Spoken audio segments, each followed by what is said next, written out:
Greetings, world, is I, Ange, the bearded lady from Hairy Game Lords, and we are going to preview this Vector Wars, coming to Kickstarter soon.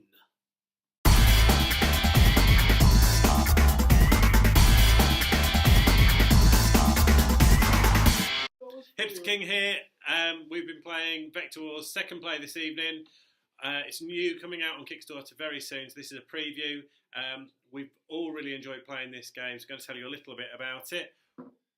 Basically, there are 4 different factions that you can play as.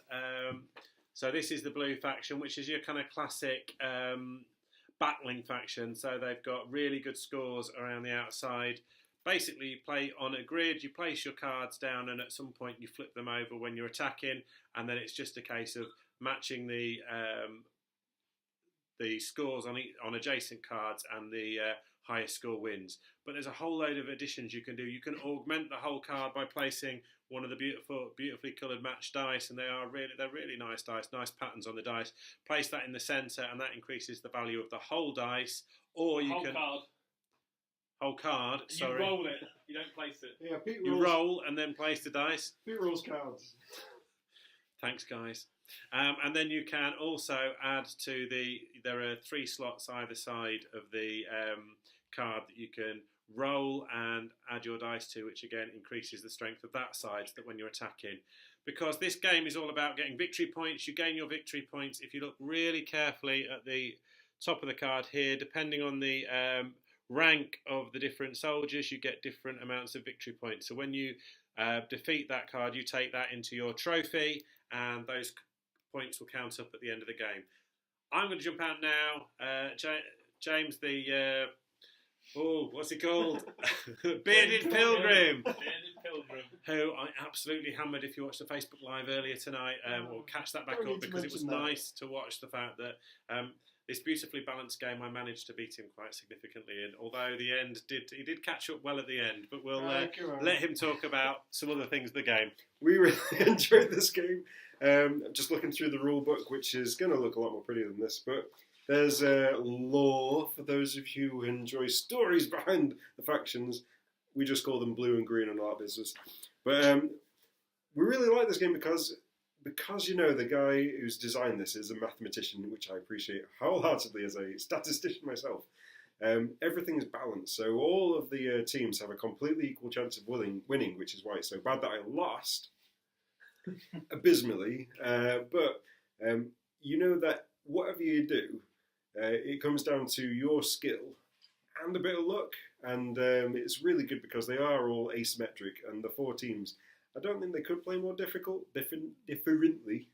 And if you try and play one as the other faction, it's just not going to work.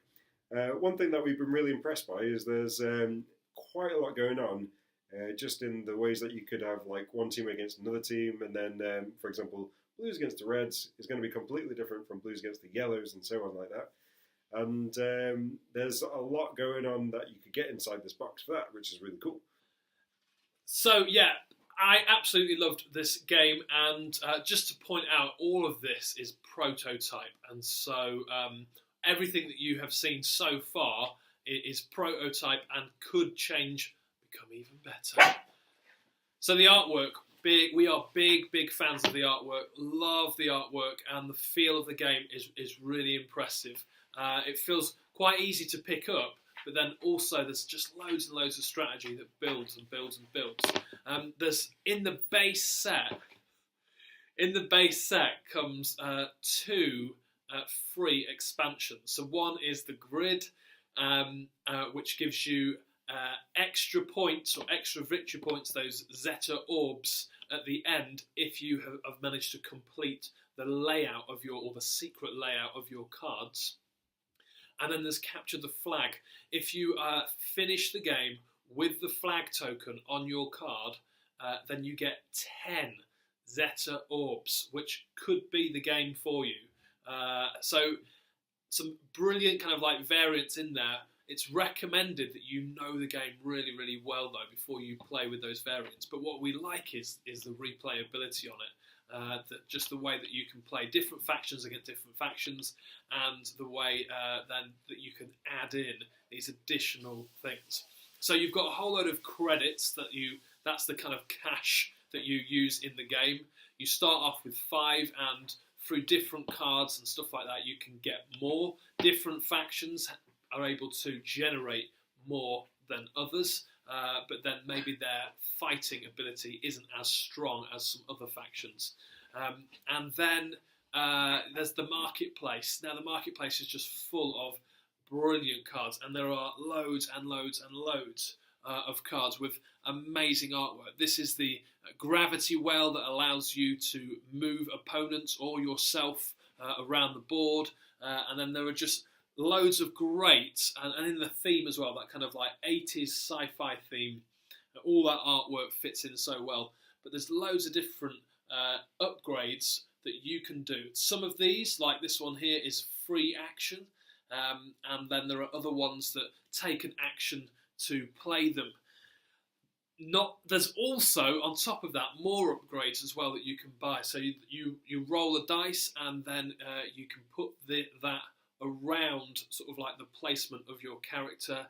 What's that one called? What's that upgrade called? Augmentation.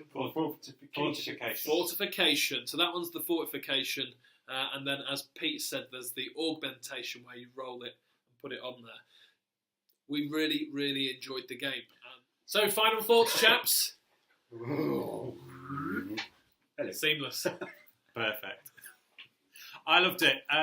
What I really like about the game is the balance, because even when I won pretty well, there was still the catch-up session, and there was a worry that because I couldn't remember what level my cards were, that actually it could get a lot closer. And previously, when we've played, it's been a 3-point game, and that was down to one card that I bought. So I really like the fact that this is so closely balanced. There was certainly some panic. I could see the panic on your face. Oh no, this could go horribly wrong. Yeah, my favourite moment's when your opponent pays their precious, precious credits to get a fortification and rolls a 1.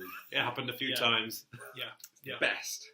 I love the strategy and how you could just play it straight up as kind of newbies to the game without loads and loads of strategy involved. But then it adds up. It starts to get into it. As you get into the game, as everybody starts to get used to the cards, you realise, oh my word, this game has the potential to be bigger than it first looked like.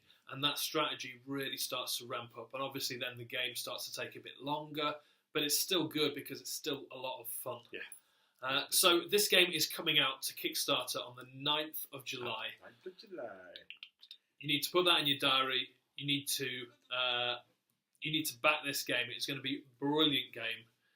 It is Vector Wars. Back it on Kickstarter. Do it.